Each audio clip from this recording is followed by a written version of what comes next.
Weekly tournaments for Riftbound really starting to pick up, but what I'm really excited about for today's video, we get to talk about a top 8 result from Beijing. Now, some of you may be familiar and already know that the game is launching first in China, and it's usually pretty hard to get a look at the meta over there and just to see a lot of the differences that we get from region to region, but we did actually have a top 8 breakdown, and it looks like because this was posted to Reddit, we might get to see more of this in the future getting shared, but today I want to talk about the top 8 breakdown and also give a special shout out to the other weekly tournament that happened. But with that out of the way, let's dive in. So up first, I want to give a huge shout out to Statica Forest, who was able to share this on the Reddit. It is a store page that had 39 people, I believe it was, for the overall tournament. So your first glance at this might be, oh my God, what happened? But I do want to reiterate and just keep in mind that a lot of this early meta is still being discovered. A lot of these players are maybe only a few reps into the game overall, so absolutely expect a lot of this to change. However, the main reason why I did want to cover it is because it still gives us some very good lists to talk about that haven't really been popping up elsewhere. If you've been following my other content, I've talked quite a bit in Riftbound about how these legends can be played different ways.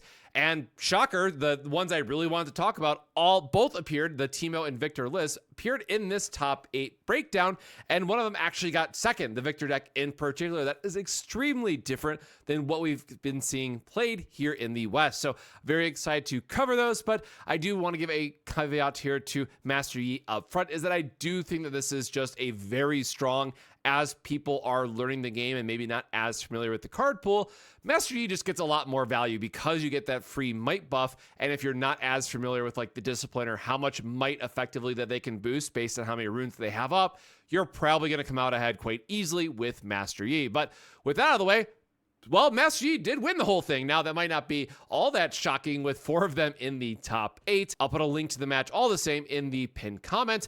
But yes, we did have Master Yi winning the entire thing. Now, if you haven't caught our other videos, I'm not going to go into every single deck list today. Those will all be available on Piltover Archive. I just want to cover the various archetypes and that hidden 4th list that I want to talk about. But Master Yi, as we mentioned previously, is all about a great defensive champion because when holding solo, it gets +2 might. This is really great to go with things like the Stalwart Poro, which has shield, or just any units that have shield or gain a benefit that are defending alone, much like the Wielder of Water being another one that gets another +2, which a effectively 6 might defense for only 3 energy is incredibly strong. So this is a deck that I put up a little bit higher just because I think it is going to be very strong, as I mentioned, in the early meta. And then maybe one of the other things that we also need to talk about, or at least acknowledge up front, is the combination of Flurry of Blades and Warwick. I talked about these cards as they got spoiled, but this is effectively a 2-card combo that is going to win every battlefield for you because you're able to stack the triggers in a way that you play the Flurry of Blades as Warwick goes into attack, and then Flurry will resolve before Warwick's on-attack trigger resolves, thus wiping out the base. So no matter what, you're always going to have access to this combo that lets you just conquer I shouldn't say for free, but very easily, no matter what your opponent is holding with. So I think in general, body or orange is going to be a lot stronger because you have access to this combo in particular. And then, of course, as we've seen previously with Calm in general, just having all the great defensive options, namely both the Defy and the Discipline for either countering important spells or giving you a might and just draw when you need it respectively. Those go a long distance when you're just holding something on a battlefield solo when your opponent might be trying to remove it, right, with a various effect. Now, the other thing that is definitely worth a shout out in this list in particular is Kiana. I talked about this card quite a bit. I love getting the extra draw. If you really need it, right, get some extra runes, why not? But in this type of list in particular, I think it's just really great because it has deflect, so it's harder for your opponent to interact with. Of course, we have Calm, so we have ways to give battle tricks, make sure it sticks around. And when it conquers, we just get to refill our hand. So this is a card that definitely wants to be going up to a battlefield and then retreating to try to get multiple tricks out of it. So this is where you have to really lean into, how can I keep this on the base versus do I want to lead into master usability versus do I want to have a bigger might swing and retreat to base and then do one big crash on the following turn. It's all kind of how the match is going and where you see your path to victory overall. But at least with Kiana, you then have a card that cares about conquering, right, where Mastery himself is so focused on holding. But I think this card in particular does get a lot of value. Of course, for just good removal, and a card that I talked that I think every Calm deck is just going to be running 3 of is going to be Charm. Card just does so much for so little, ultimately. Anytime that you're holding a base, and especially with Master Yi, you're now able to pick apart your opponent's board because you're going to have such a heavy might boost because of Master Yi's ability, because of things like the Discipline if you need to boost it up. More cards coming out of the sideboard might be an option as well to have even more shield type effects, like run Tark if you really want to, right? There's a lot that you can ultimately do with this. So Charm being just a good, effectively removal piece for Calm, I think is going to be very good.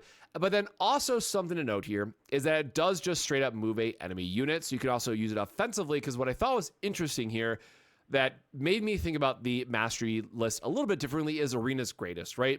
Master Yi is definitely a deck that is going to do very strong early on and capture early, but as the game progresses and as your opponent gets either access to more runes to have more interaction held up, or they're like Volibear and just going to slam down big bodies, you kind of need to end the game a little quickly, right? You want to make sure you're getting those last points where you really can, and so that's where Arena's Greatest can be really handy to make sure we're getting those extra points where needed.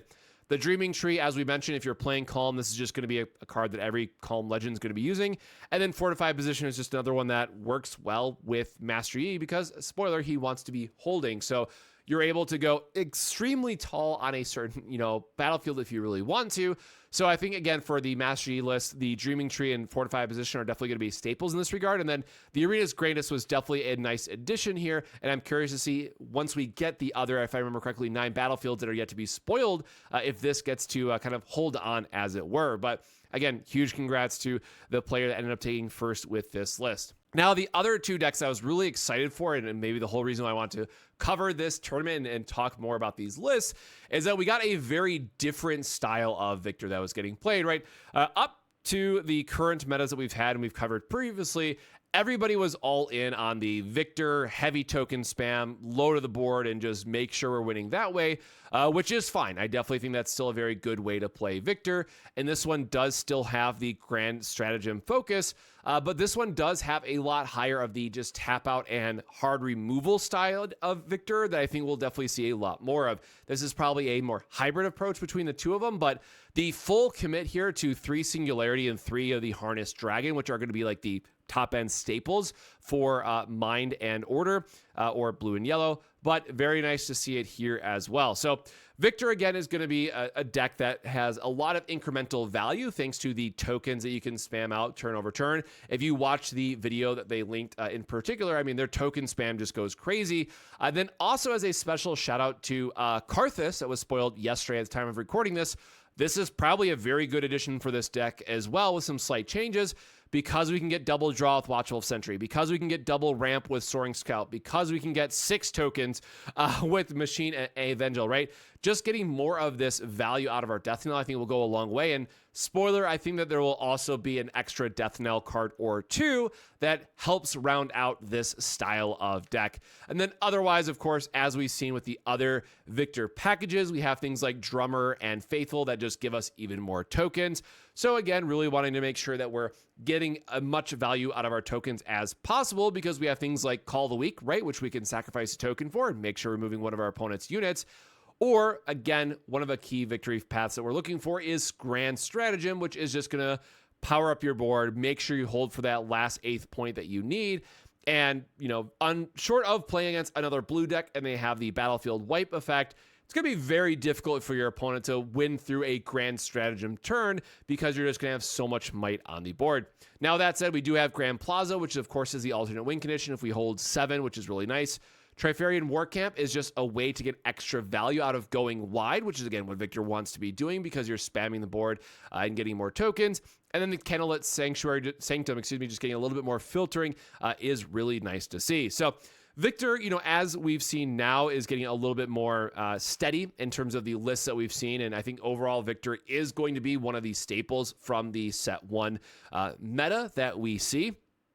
Now, again, there are a lot of cards to go between now and the end of spoiler season, or the end of the week, right? We're getting 77 new cards, if I remember correctly. So a lot to be discovered. So, of course, a lot of this could change, but I think at least from where the meta is developing and how we've gone from the week 1 of spoiler season until now, a lot of these decks are just really starting to round out quite nicely, but the overall archetypes or themes of them have remained fairly consistent, and I do think that Viktor has the tools, be it more all-in, low-to-the-ground token spam, or a little bit more controlling build like this one was. I think between one of these, one of them will absolutely find a home. It's just, will we go a little bit more in the top heavy because we are in a control focus meta and, all in on Harness Dragon, or are we just playing mono yellow, lower to the ground, all in grand stratagem and just hammering home the victory that way? We'll have to wait and see, but again, very excited to see kind of the other style of Viktor finally get a place here. And then lastly, Teemo. We got to give a shout out to Teemo, getting it into 4th place. And this is another one that very heavily leans into more of that tap out control style, or just very late game Teemo control, where we have unchecked power, which is really great for getting to recapture battlefields when we really need it, because Teemo can have a very difficult time of getting back to a battlefield after your opponent challenges it. And then we have Singularity, which is just great for removal. We are all in on the Madden Marauder, which can be a great blink target that I talked about for the Portal spell, of just finding more ways to clear up the board, and then also having a 1 of possession and 3 rebuke main, just saying, hey, we are getting back to this battlefield. Now, one thing I do want to call out here is the Falling Comet versus Singularity, where Falling Comet is cheaper, that it has no power cost, but only hits 1 unit, and has action timing, where Singularity is going to bop up to 2 things for 6 damage. So it'll be curious to see which is the right spread here, right? Between either protecting a battlefield, making sure we have that action timing removal, which is Falling Comet, or just doing a full tap out control. Our opponent played something, we're going to say, nope, you can't, challenge our battlefield next turn.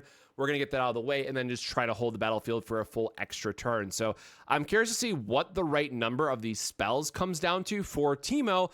But this is another one where it's really interesting to see where the dynamic is going to come together, of just quickly taking a battlefield and then either holding it, because we saw things like the Blast Cone Fae, or as I mentioned, Fight or Flight, which is going to be, I think, a new MVP hidden spell beyond belief. Just making sure that, no matter what our opponent tries to slam into the base, we're going to say, nope, we're going to hold it. We're holding on for our dear life with this spell. And then, of course, relying on things like Sneaky Deckhand being an MVP here, of just being able to recapture the battlefield at a quick pace so that we can really align up to a Consult the Past, or just any other type of hidden card that we need to lay down so we can get extra value out of it. So again, this one is quite a bit different from a playstyle from the other Teemo lists that we've seen so far. A lot heavier on the top end. Of course, we also did get the Ava spoiler, which looked to be very great as another way of cheating back hidden cards to either give us the immediate effect or just immediate draw. So I'm very curious to see if that lands itself into this list, and where Viktor definitely felt a bit more solidified in kind of the direction it was going. Teemo is one that I think very largely is going to come down to what those other cards were in the rest of the list. So this is definitely one that I am looking forward to, just because I really love the domain combination of blue and purple, but we'll have to wait and see where it lands and just where we can get the most value out of Teemo. Because again, I think if you see a very low to the ground meta versus if you see a very heavy top end control heavy meta, Teemo is ultimately going to have to adapt and be built 2 very different ways. However, I do think Teemo has the tools to be built both of those ways. So I keep going back to this, but if you're someone who really loves deck building and tinkering and responding to the meta, I think Teemo is going to be one of the better legends for it, where things like Viktor, or especially Volibear, are going to be much more stuck in kind of their archetype ways. So for me, I got to give a shout out to Teemo, because I just, again, I'm very excited for it, but I do think it has kind of the most flexibility for it. And then for the battlefields, of course, Altar of Unity just gives us a extra token, which notably can be really important for getting around calls if our opponent is playing the Edict style of effects, because we are very low normally on unit count. And if we lose the battlefield, right, we just lose our hidden card. So I do like the idea of getting a recruit and just leaving it in your base for as long as you need. Banditry, obviously the key staple here for Teemo. Getting 2 hiddens to a battlefield is just incredibly strong. And then Fortified Position. We have a difficult time holding battlefields if we don't find the right hidden card. So this could be really nice to take early and then make sure that we're able to get the most value out of it. Right, and this is where I think that the Ava is going to be really important, either out of the main deck or sideboard, that if your opponent takes over the battlefield, unless you have a fight or flight, it can be a little bit difficult to get that immediate value. So is it removal? Is it other hidden cards that are yet to be revealed that Ava really wants to play that can help us get back to that battlefield? Like Blast Cone Fade being another big one.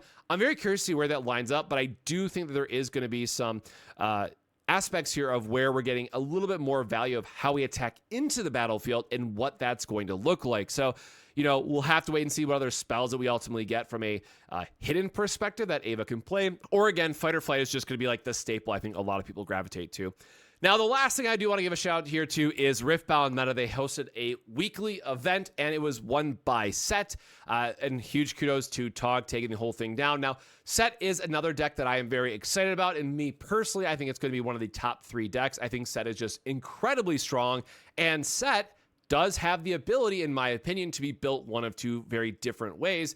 But today we have the more low to the ground aggro focus with some updates compared to the gameplay versus video that I did on the channel already. So if you want to see this more low to the ground aggressive strategy in action, again, I do have a gameplay video up. And also, Tog did do a video review talking about their matches online, so you definitely check that out. But the Sett deck, which we have talked about quite a bit as well up to this point, it's just really great for being able to hold your units on the battlefields because if they have buffed, you can use Sett's legend ability protect them. So we're able to get our units back turn after turn, which is really nice in terms of just being able to re-crash into the battlefield. And when we have things like Arena Bar, we can quite easily reapply those buffs to them when we really need it. Now, Kraken Hunter, I think, is just going to be the insane addition to this deck again because we have ways to spend the buffs. We have other ways that just get up to 6 might. Crashing into a battlefield is just crazy strong, right? So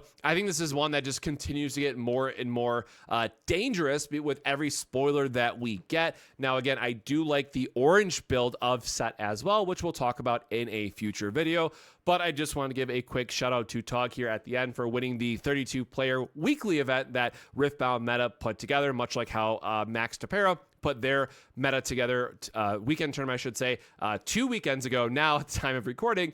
But we are getting to see more and more of these weekly events pop up for Riftbound, which again is really exciting. I'm just very happy to see everyone coming together, starting to sleeve up, figuring out the various legends, see where the meta is going, and see the direction ultimately that the game is heading in. So, of course, is the meta healthy? Now, obviously, at the top of this video, if you just saw the initial breakdown, Mastery was everywhere. But if we have a look at the meta breakdown from the Riftbound meta, I do think that looks a bit better of kind of where the overall representation is today. I think there's probably about 5 to 6 decks that are leading the pack. And again, we have 16 decks overall. So there's a lot, or I should say legends, right? And each of those legends can have multiple decks. But there's 16 legends overall, so having 6 of those I think is pretty good for a Set 1 meta. Now, we have a lot of spoilers to go, and I don't think things will change too much, all things considered, but we do at least have to acknowledge that there is going to be a significant amount of cards getting added very, very soon, and that could have a major impact on where things are at today. However, at least based on the first couple of reports that we've put together or the tournaments that have been firing, I am personally very happy with where Origin is lining up to land for a overall meta. Now, again, of course, all of this could change, but at least from, there's no clear like, oh my God, this is super unhealthy. There's only 2 good decks you have to play, right? I do want to give a shout out to the devs that it does feel like there's a lot of viability, not only in terms of the legends being viable, in terms of, having 6 to 7 or 8 different legends that are in the tier 1, tier 2 status, but also just play expression, I think is very important, right? We have combo decks, we have aggro decks, we have control decks, right? It's very nice to see all these pieces kind of come together as the meta continues to evolve. So, what are your thoughts on the meta? Is it too early to tell? Are you also in the point of agreeing that we have a clear cut of maybe 5 or 6 legends that are a step above the rest? Definitely let me know your thoughts in the comments below. But very excited to see where things go from here. And of course, as more metas start to develop and we have more tournaments and all that, I'll definitely make sure to cover them on the channel. But until next time, my friends, stay safe, stay hydrated, and we'll see you in the next one. Cheers.